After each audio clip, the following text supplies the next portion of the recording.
Namaskar and welcome to Sunset Television. I am Vishal Dahiya and you're watching our show Perspective, where we bring you detailed analysis of key national and international issues. Today we're going to talk about the India-Maldives relationship. Now, Republic of Maldives President Ibrahim Solih is on an official visit to India from 1st to 4th of August.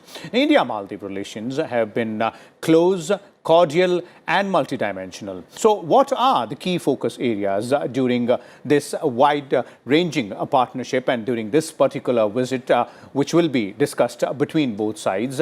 And what more is on the horizon in this particular relationship? We will discuss and analyze all aspects in today's episode of Perspective. And for more on this, we're joined by a distinguished panel of experts. Let me first introduce them to you, beginning with Pramit Pal Chaudhary is joining us, former Foreign Affairs Editor, Hindustan Times. We also have with us Dr. Sreeram Chaulia, Foreign Affairs expert, and Dr. Mohan Kumar, former investor, is also joining us. Dr. Chaulia, would you agree there, to this aspect that whichever way you look at this particular relationship, of course, it has strong roots in the past when India had come to the aid of Maldives quite a number of times, but the last few years has seen a lot of momentum here.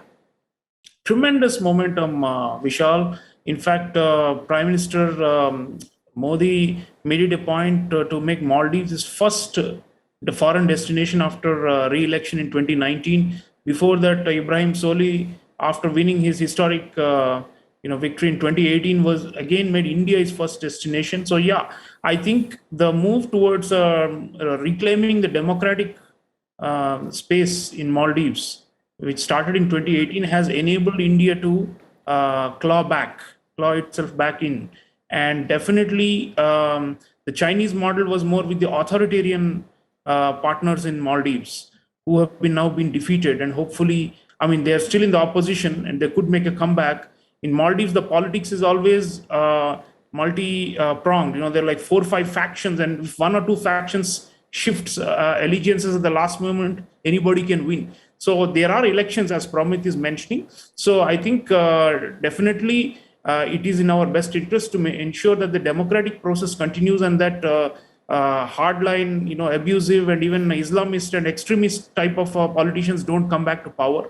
So I think President Solih, as we recognize his importance, and of course, Maldivian people have to make their choice. But President Solih has a vision for Maldives' socioeconomic development. Mm-hmm.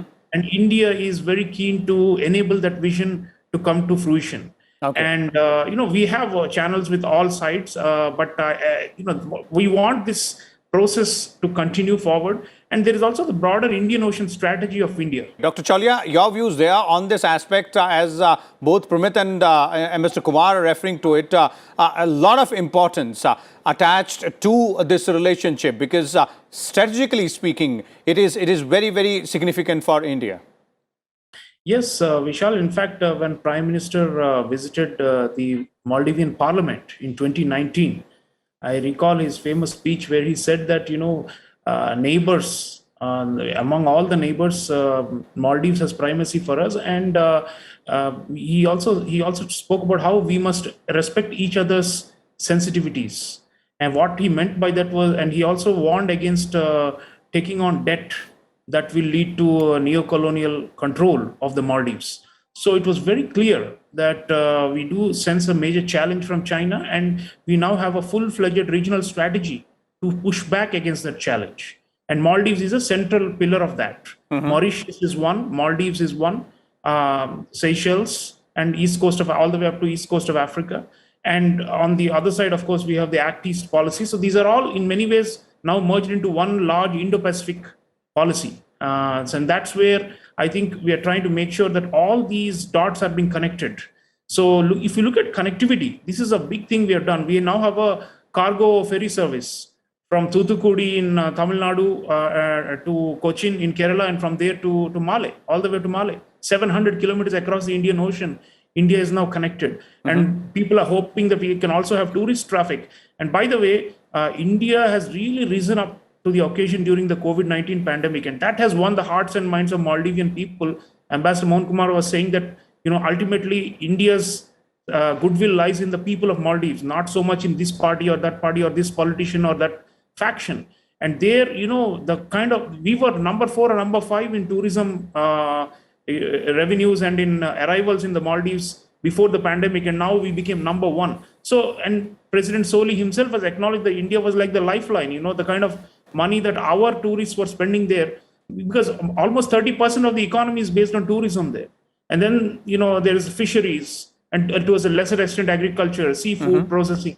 In all these areas, India is helping because we know that that is the lifeline for the country. And they've been, very, very open to this. There are anti-India elements, and we're trying to, challenge them and push back against them using subtle means. For example, there was an attack on or an attempted attack on our Yoga Day celebration in Maldives recently, being organized by some radical Islamist elements claiming that yoga is against Islamic values and all those things. So we want moderate Islam also. And that's been one of the major consideration. Ambassador Mohan Kumar was mentioning about counterterrorism and the National Security Advisor level dialogue. We are very keen that Maldives doesn't become a hub for ISIS type of terrorism, and that is linked to extremism in Sri Lanka and in southern India. Okay. So you have to see this whole region together. Maldives is very critical. It's a Muslim majority country, moderate country. We want it to remain on that path, and that's our larger objective. Okay. Apart from countering the Chinese. Okay, so there it is. Thank you so much, Pramit, Dr. Chaulia, as well as Ambassador Dr. Mohan Kumar, for sharing your views and insights.